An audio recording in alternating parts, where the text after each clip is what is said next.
తెలంగాణ ప్రజలకు నమస్కారం. ఈరోజు మనం ఆరేగూడ కాగజ్ నగర్ మండలం రైతులతో ఉన్నాము. మరి మీరు అందరూ చూడొచ్చు, చుట్టూ అంతా కూడా వరి పంట వేసి ఉన్నారు రైతులు. వానాకాలం.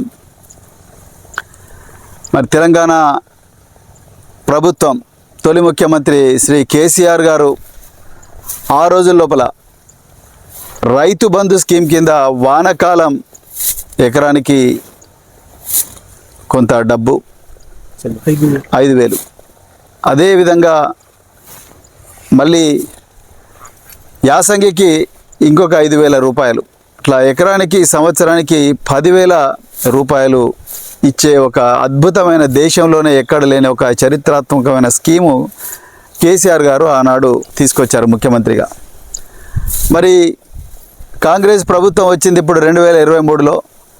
2023లో వరంగల్లో రైతు డిక్లరేషన్ అని చెప్పేసి చెప్పిండ్రు. ఆ రైతు డిక్లరేషన్లో రైతులకు రకరకాల స్కీములు, కౌలు రైతులకు 15,000 అని, లేకపోతే రైతు రుణమాఫీ డిసెంబర్ 9వ తారీఖు నాడే రుణమాఫీ తీసుకోండి, నేను వస్తున్నా, మీరు బ్యాంకులకు పోయి తీసుకోండి అని చెప్పిండ్రు ముఖ్యమంత్రి గారు. అట్లా రైతు కూలీలకు కూడా డబ్బులు ఇస్తామని చెప్పిండ్రు. ఇంకా ఎన్నో చెప్పిండ్రు. రైతు బంధు 10,000 కాదు 12,000 ఇస్తాను కూడా, 15,000 ఇస్తాను కూడా చెప్పిండు ముఖ్యమంత్రి. కానీ ఈరోజు విషయం ఏంటంటే ఇదంతా కూడా ఒక నెలన్నర లోపల ఈ వరి పంటతో కూడా కోతకు రెడీగా ఉన్నది.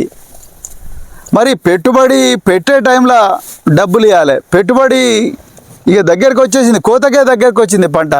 మరి కోతకు దగ్గరికి వచ్చిన పంటకు ఇంతవరకు కూడా రైతు బంధు అంటే ఇప్పుడు రైతు భరోసా అని పేరు పెట్టిండు ముఖ్యమంత్రి. ఆ రైతు భరోసా ఇంతవరకు ఒక్క పైసా కూడా పడ్డదా మీకు? రైతు భరోసా ఒక్క పైసా కూడా పడలేదు. ఆరేగూడ మోసం రైతులకు. ఇక రెండో విషయం, రైతు రుణమాఫీ అన్నారు. మరి ఏప్రిల్ పోయింది, ఏప్రిల్ అయిన తర్వాత జూన్ అన్నాడు, జూన్ అన్న తర్వాత ఆగస్టు 15 అన్నాడు. అందరూ దేవుళ్ళ మీద ఒట్టేసిండు గౌరవ ముఖ్యమంత్రి రేవంత్ రెడ్డి గారు. క్యాబినెట్లోనేమో 35,000 కోట్ల రూపాయలు రిలీజ్ చేస్తామన్నాడు. వరంగల్ రైతు డిక్లరేషన్లేమో 40,000 కోట్లు అన్నాడు. దాని తర్వాత చివరికి మరి తెలంగాణలో 65 నుంచి 70 లక్షల మంది రైతులు ఉన్నారు. 40 లక్షల మంది రైతులు తెల్ల రేషన్ కార్డు ఉన్నారు. అందులో ఈ ముఖ్యమంత్రి గారు కేవలం 21 పైచిలుకు లక్షల రైతులకే ఆయన రుణమాఫీ ఇచ్చిండు. దాంట్లో కూడా ఎన్ని మెలకలు ఉన్నాయి చూడండి. ఇలా రైతు రుణమాఫీ పథకం మరి 2 లక్షల లోపల అన్ని రికార్డులు మ్యాచ్ అయితే వాళ్ళకి ఇస్తామని ఇప్పుడు ఆయన అగ్రికల్చర్ ఆఫీసర్ ఆయనతో మాట్లాడిన. మరి 2 లక్షల మీద ఒక 1,000 రూపాయలున్నా, 5,000 ఉన్నా, 10,000 ఉన్నా, 20,000 ఉన్నా, 30,000 ఉన్నా రైతులు అవి బ్యాంకులకు కట్టిన వెంటనే ఆ 2 లక్షల పైబడి ఉన్న రుణాన్ని కూడా మొత్తం మాఫ్ చేస్తాము, ఆ డబ్బులు రైతుల అకౌంట్కు బదిలీ చేయనున్నారని ప్రభుత్వం ఇచ్చిన మార్గదర్శకాలనే మేము ఇప్పుడు చదివినాం. నేను ఈ విషయం కూడా అగ్రికల్చర్ ఆఫీసర్కు చెప్పిన, అయ్యా మరి వీళ్ళు 2 లక్షల పై మీద ఉన్న ఒక 10,000, 20,000, 30,000 ఏదైతుందో ఆ డబ్బులు కట్టి ఉన్నారు. కట్టిన తర్వాత కూడా వీళ్ళు రుణాలు ఎందుకు మాఫ్ అయితే లేవండి? గైడ్ లైన్లకు మళ్ళీ గైడ్ లైన్లు కావాలి ప్రభుత్వంలో.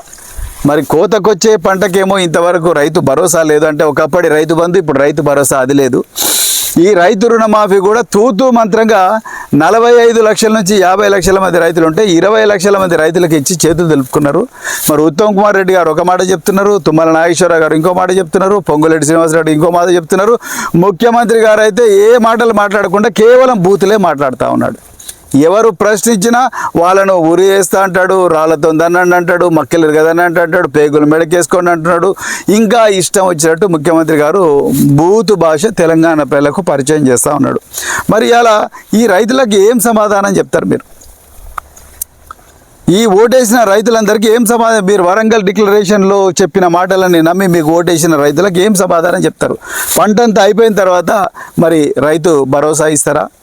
2 లక్షలు మళ్ళీ వీళ్ళు ఉల్టా అన్ని పైసలు కట్టిన తర్వాత మరి ఎప్పుడు వీళ్ళ 2 లక్షల రుణమాఫీ చేస్తారు? దీని మీద మీరు ప్రత్యేకించి తెలంగాణ ప్రజలకు స్పష్టతనివ్వాలి ముఖ్యమంత్రి రేవంత్ రెడ్డి గారు. రైతు సంక్షేమ ప్రభుత్వం అన్నారు, రైతు స్నేహ ప్రభుత్వం అన్నారు. మీరు ఎప్పుడు కూడా మరి ఆకుపచ్చ కండువా వేసుకొని తిరుగుతున్నారు. రైతులకు నేను అంతకన్నా నాకన్నా గొప్ప దోస్తు రైతులకు ఎవరు లేరని. మరి ఆకుపచ్చ కండువాకు విలువ ఇవ్వండి రేవంత్ రెడ్డి గారు.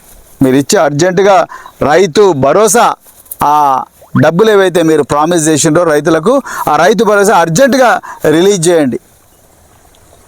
అదేవిధంగా మరి రైతు రుణమాఫీ కూడా ఈ 2 లక్షల రూపాయల పైన ఉన్న రైతులు ఎవరైతే ఉన్నారో వాళ్ళందరూ డబ్బులు కట్టిన తర్వాత కూడా మన అగ్రికల్చర్ ఆఫీసర్లు మళ్ళీ గైడ్ లైన్స్ అంటున్నారు, వాళ్ళకు కూడా గైడ్ లైన్స్ అర్జెంటుగా ఇవ్వండి. ఇవ్వకపోతే మాత్రం రైతాంగం అంతా కూడా రోడ్ల మీదకి వస్తుంది. రోడ్ల మీదకి వచ్చి మాత్రం మిమ్మల్ని బంధించే మరి కార్యక్రమం కూడా ఉంటుంది. అందుకొరకు ఆ పరిస్థితి తెచ్చుకోకండి. ఈ ప్రభుత్వం పూర్తిగా చేతగాని ప్రభుత్వంగా మిగిలిపోయింది.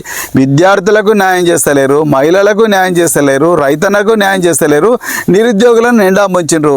ఇంకా మీరు ఎవరికి న్యాయం చేసినట్టు? కేవలం మీ మంత్రివర్గంలో ఉండే మంత్రులకు మాత్రమే మంచిగా పదవులు ఇచ్చుకుంటూ వాళ్లకు మరి కాంట్రాక్టులు ఇచ్చుకుంటూ మీ కొడంగల్ నారాయణపేట లిఫ్ట్ ఇరిగేషన్ ఎట్లయితే మరి 4,000 కోట్ల రూపాయల కాంట్రాక్టులు కేవలం ఒక మెగా కృష్ణారెడ్డికో పొంగులేటి శ్రీనివాసరెడ్డి వీళ్ళ కంపెనీలకే కట్టబెడుతున్నారు. అంతే తప్ప ఈ పేద రైతులకు వాళ్ళు అడుగుతున్నది కోట్లు కాదండి, 1,000 రూపాయలు అడుగుతున్నారు.